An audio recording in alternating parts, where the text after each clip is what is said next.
Welcome to This Week in East Brunswick. Today we head into New Brunswick for the New Jersey Folk Festival as they celebrate their 40th anniversary. Then we check in at Lawrence Brook Elementary School for an Arbor Day celebration as East Brunswick is once again named Tree City, USA. Barbara Reese sits down in studio with author Albert Amao as he talks about his new book, Healing Without Medicine, From Pioneers to Modern Practice, and we'll let you know when you can see the author at the East Brunswick Public Library. All this plus some information on the upcoming Ladies' Night of Indulgence and more, so stay with us.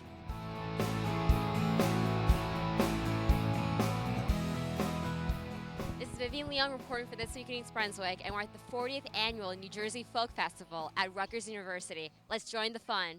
The New Jersey Folk Festival is something we do annually as part of Rutgers Day.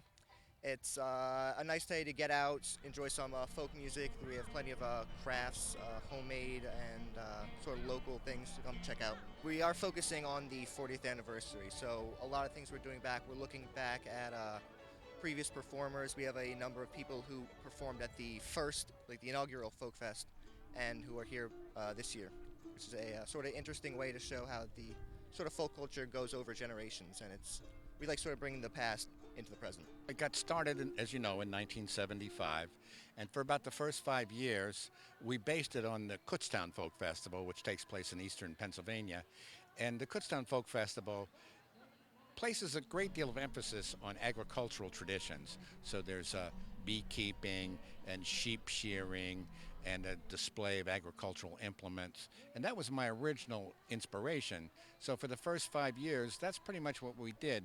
The New Jersey Folk Festival was a celebration of agriculture in New Jersey. But then starting about 1981, we realized that in order to do agriculture in New Jersey, we would have to do South Jersey over and over again. So in order to broaden our appeal to the rest of the state, including Central Jersey and Northern New Jersey, we decided to have an ethnic focus. And so we've done many different groups over the years. The Italians, the Germans, the Filipinos, the Haitians, the Jamaicans. Every year we do a different group. And that's worked out pretty well for us. Now this is our 40th anniversary. That's our main theme, but we're also celebrating the folk life of Mongolia. The Folk Festival is run by 15 undergraduate student coordinators. We prepare the whole semester, as well as before that, to coordinate all the vendors, all the crafts, all the performers. And so it's a weekly class that we put a lot of effort into, and it's always nice to see it come together so well. People come here from all 21 counties of New Jersey with different expectations. You have some young people who are folk music fans. You also have families with small children. We have pony rides, we have children's games. And you also have a mix of people of all ages that come for different reasons. And some people, they're interested in the theme, which is Mongolia. Other people, they're just interested in a nice day outdoors with funnel cake. We designed the fest specifically to be open to be attractive to anyone of all ages. We have the performers for the smaller children. We actually have a children's activity center, which has face painting, arts and crafts you can make and take home. We even have a pony ride for them to enjoy. So we try to do everything to keep it open to everybody. And how did you find out about the New Jersey Folk Festival? I kind of stumbled on it. Like, I knew that Rutgers Day was a thing because I transferred here last year. And then I, live on Douglas, so I just, saw it. And people were like, oh, it's a folk festival. And I was like, oh, cool. What kind of events can people participate in at the festival? Well, we have 4 stages of live music. We have the Skyland stage. Each stage is named after a region of New Jersey. So on the Skyland stage, we have a lot of traditional music that's people have learned from family, home, and community as a daily part of growing up.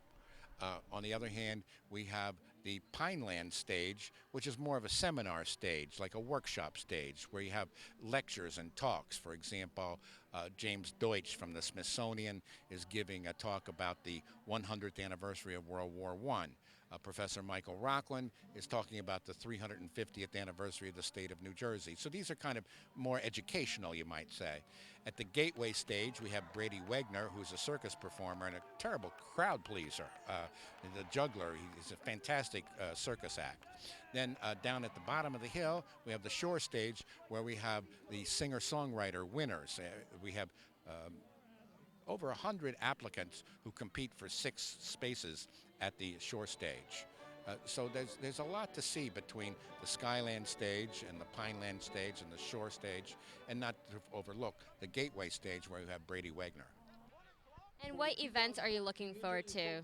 A real highlight of this festival was the visit of the Mongolian ambassador to the United States, and we gave him an award as the honorary Grand Marshal. And it's a good thing for Rutgers, and it's a good thing for New Jersey to reach out with this international focus. I'm looking forward to just listening to the live music because I really, really like folk music. Really looking forward to just all the wonderful music this weekend. This is like, it's like an annual thing here. I didn't count it, but I think this is my 15th time playing here at this festival. And every year it's a tradition. I live right here in New Brunswick, and I love the variety of music. I love seeing all my old friends. I started coming to the festival when I was in college, and that was a long time ago, and now I'm actually getting to play at the festival, and it's a lot of fun. And what kind of music will you be playing? Well, I do folk style. I do a lot of style in the tradition of Pete Seeger and Woody Guthrie, and a lot of originals. So today I'm going to be doing a set of original songs on the main stage with my trio at 12:30, and then at 3 o'clock we're going to go down to the Pineland stage and do a tribute to Pete Seeger. This is my first time here, and so I didn't really know what to expect. And it's pretty awesome. It seems like there's a lot of Rutgers graduates that come back here, and that's really cool to see, because at the school that I went to for undergrad, there was not an event like that existed. I had heard that there were about 10,000 people that come out, but that's it's always something to hear that and then to see that. I love that they have like a whole bunch of different types of vendors, like ranging from like you can get glass jewelry to like different wood carvings. It's so fascinating, and it brings like a whole bunch of different cultures and different groups of people together. It's like a family here. 25% of the people you see here are the same people you've been seeing all these years and years and years, and that's great. And then you get to meet a couple of new people out of the crowd. So it's tradition of the people. It's the music. And it was really cool. There's a heritage tent over there, which was really awesome. And it was like nice. There's a woman, I guess, from Thailand who's weaving. So that was really awesome to see that, because I've never seen that ever before. Granny Weaves is something, I'm an ESL teacher in Trenton. And a few years ago, I got a lot of students who came from refugee camps. And upon asking them what exactly their background was, I found out that they were actually refugees from Burma and had lived in Thailand for about 15 years and then had been resettled here. And traditionally, the women were weavers. So I went around trying to find if the women were still weaving, and a lot of them had left that tradition. And I met only one person, who was Claude, who's still doing it. And so I encouraged her to start again. I bought her some yarn, and so she started weaving again. How do you believe the New Jersey Folk Festival will be able to keep this tradition alive? A festival like this can help them preserve their identity and give them pride in their cultural heritage and pass it on to others, pass it on to their children. And, the families can say, here's something that we have. This is what's important to us, and it's ceremonial. And it's wonderful that they can come and show it to everybody here. What do you hope that people can get out of this event? Well, for some people, it's just a casual experience. It's a nice day in the sun with funnel cake. But this being a university, we hope that they will sit in on some of the lectures at the Pineland stage, absorb some of the traditional music at the Skyland stage, visit our heritage area where we have all kinds of demonstrations. We have Native Americans making wampum. We have a young man from the Jersey Shore making surfboards. We have a weaver from Burma. It's educational for the people who want to seek it out. What I like about the New Jersey Folk Festival is that a part of the music here has a functional quality to it. Folk means people. And so this is music of the people that sings about the history, the culture, the values. And some of the folks, including myself, are writing new songs that we hope someday will be folk songs. They're about the values and the culture and history that's happening right now, right here in this town in New Brunswick, or right here in the United States, or all over the world. What kind of impact does the festival have on the community? Well, I think it's a positive influence, and I think the testimony to that is the fact that we continue to get support from the Middlesex County Cultural and Heritage Commission. They see this as a worthwhile thing to bring everyone together. And as you see, as you look around, we have different ages, different races, different ethnicities, and in the long run, our hope is to promote a more harmonious community. And for people who want to get more information about the New Jersey Folk Festival, where can they go? Yeah, well, our website is a good place to look, njfolkfest.org. And is there anything else that you'd like to add? No, I appreciate this opportunity to tell the story of the Folk Festival on East Brunswick Television. Thank you so much. I'm Vivian Leon reporting for This Week in East Brunswick, and we hope that you enjoyed the 40th Annual New Jersey Folk Festival. For more information on the festival, please visit njfolkfest.org. We'll see you next week.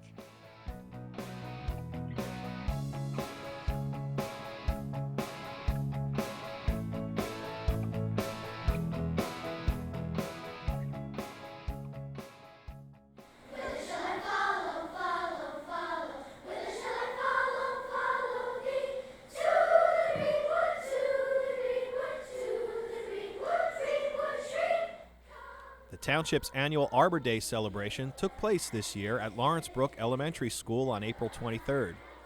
The town received its 36th consecutive Tree City USA Award, accepted by Director of Parks and Recreation Michael Reisner and Council President Camille Ferraro. Students sang songs and recited poems they learned for Arbor Day.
share with friends and nature that we care. Trees are everywhere, filling us with fresh, clean air. Like a straw, they drink of water without a flaw. Plant a tree, get all the oxygen you need for free. To stop a flood, get your hands in the mud. Plant a tree and wait for it to bud. Deforestation is not showing caring. Let's stand up and be daring. So save the trees. Planting one is easy. Just get on your knees. We need to plant more seeds. It's what our environment needs. Reforestation is giving trees birth. We must begin to take care of our earth. As you can see, planting a tree will help you, me, and humanity. Trees give us shade and keep us cool. Let's plant one today at Lawrence Brook School. Students also saw Sparky the Fire Dog, and some received recognition for posters they submitted.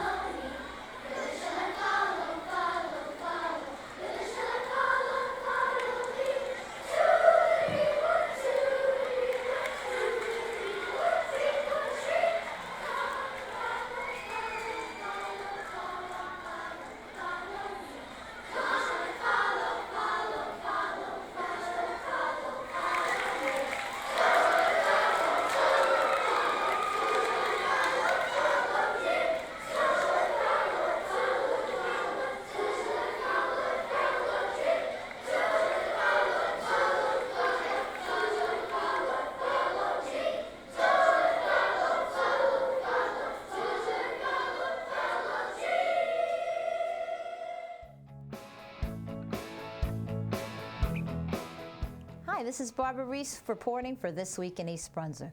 We're very fortunate to be here today with Professor Albert Amao, who's just written a new book called Healing Without Medicine, From Pioneers to Modern Practice. Thank you so much for joining us. Thank you. So it's a pretty exciting title, Healing Without Medicine. Tell us a little bit about your background. You're a PhD in sociology, you're a holistic counselor. What was your inspiration for writing this? And this is, you've written several books before. What was your inspiration for this book? The main inspiration was to find the psychological mechanisms of mind healing, faith healing, miracles healing, spontaneous remission, how this happened. And in the book, I provide the explanation, scientific explanation of how this phenomenon occurs. So that was my inspiration. And also that men has the power to take care of themselves and not the other way around, that usually we are indoctrinated is only the medication that they can heal ourselves. But now science have proved that thoughts are real power. Thoughts are charged with energy and have impact in our lives and have impact in other people's life as well. So even intention, a simple intention can impact negative or positive in other people. That have been written several books about it. As a matter of fact, I can quote Dr. Wayne Dyer, who wrote The Power of Intention. And also we have other scientists who wrote about this. We can talk more about it in the future. Now, in your book, you look at the history behind the mind healing, that this is not a new occurrence. The new thought theories go back to the 1800s. Yes. This is really beautiful that a simple man who was Phineas Quimby, who didn't have actually real education, he went only like 3 or 4 weeks to school in the mid of the 1800s.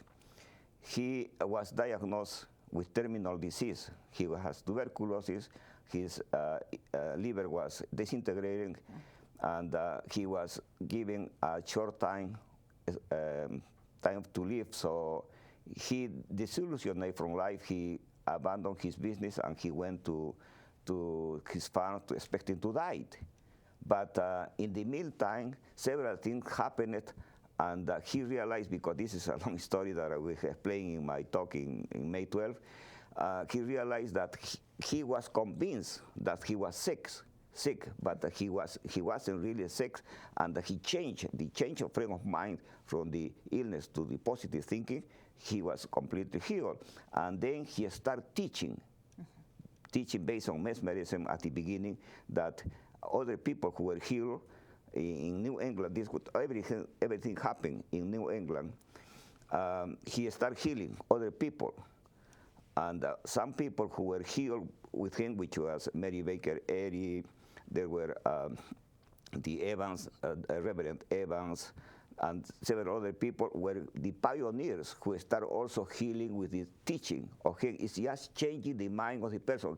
He also said, if I change the mindset of the person, the healing will be done. I mean, he didn't heal everybody, but the people who were able to change their frame of mind were healed from long-standing illnesses.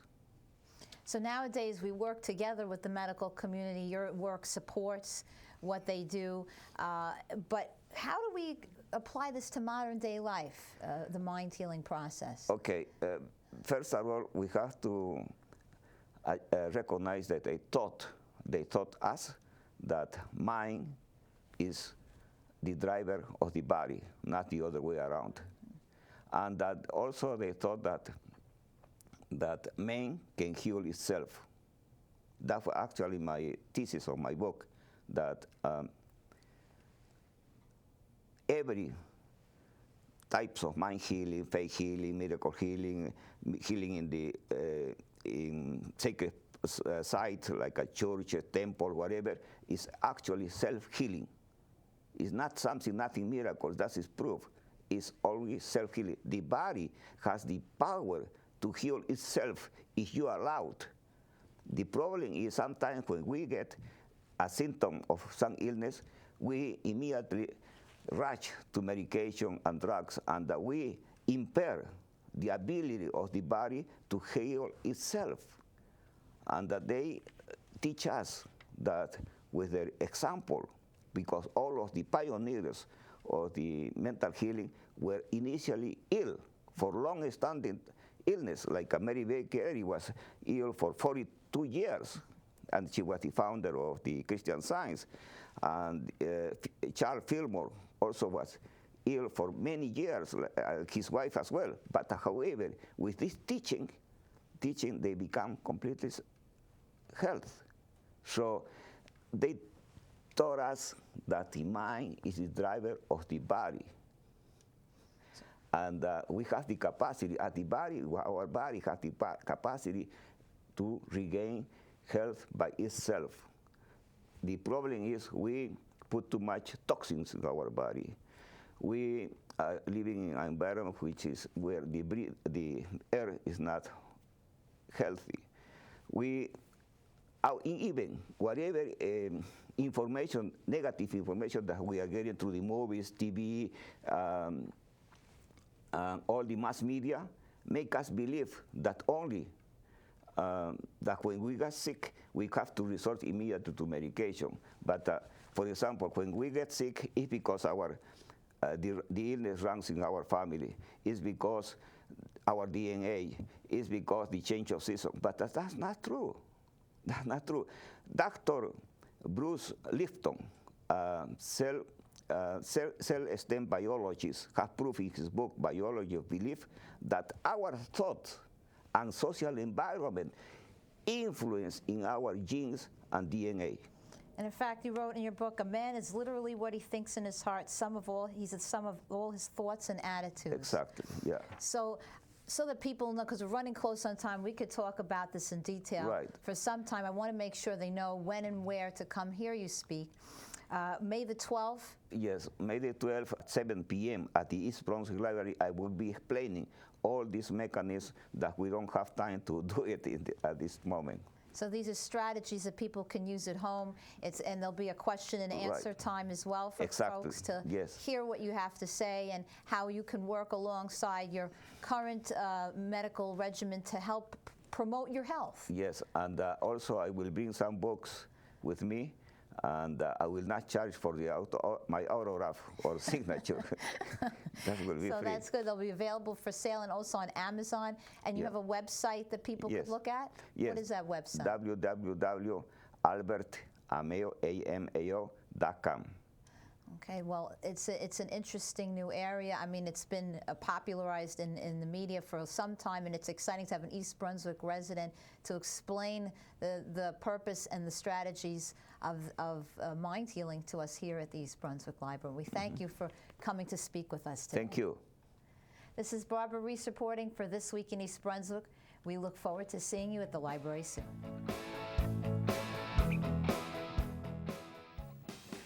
Mark your calendars.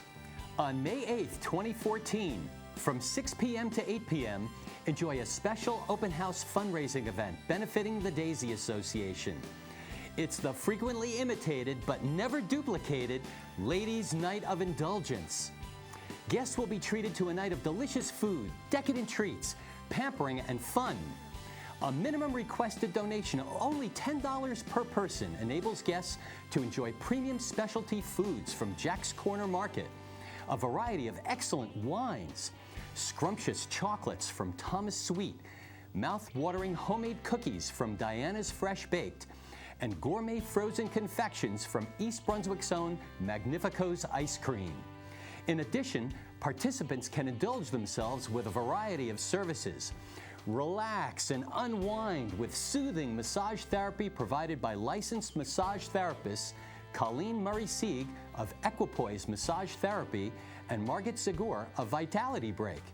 Enjoy beauty consultations from the artists at Belisa Salon, including facial and makeup by esthetician Smita, eyelash extension demo by Linda, and hairstyling ideas by Marissa. I wonder what she'll have to say to me. Heidi Scanlon, certified Reiki master teacher, will show you your energy field by scanning your aura and chakras. Have a nutritional, weight loss, or chiropractic consultation with me, Dr. Ken Friedman. And backed by popular demand, explore your personal connection to the mysteries of the universe. This year, Barbara Lee, a local and well-known certified psychic medium, will connect you with your deceased loved ones. Please bring one picture with visible eyes. Irene Sonja Fanani, angel therapy practitioner and the author of Miracle from the Heart, which chronicles her journey from a state of religious confusion to one of spiritual awakening and self-empowerment, will be providing profound angelic messages for inspiration and healing. You won't want to miss either of these amazingly gifted, helpful, and heartfelt women. Ladies' Night of Indulgence will be held at Friedman Chiropractic Center, Briar Hill Court, D6, East Brunswick, which is just directly to the left of the Fields Indoor Sports Complex. A minimum requested donation of only $10 per person, paid directly to the Daisy Association upon entry to the open house, will assist the Daisy Association and help them advocate for special needs children, young adults, and their families in the East Brunswick area. Please call 732-254-6011 for directions and more information. Come to Ladies' Night of Indulgence at Friedman Chiropractic Center on May 8th from 6 p.m. to 8 p.m. Bring your friends, get there early, and indulge yourself while benefiting the Daisy Association.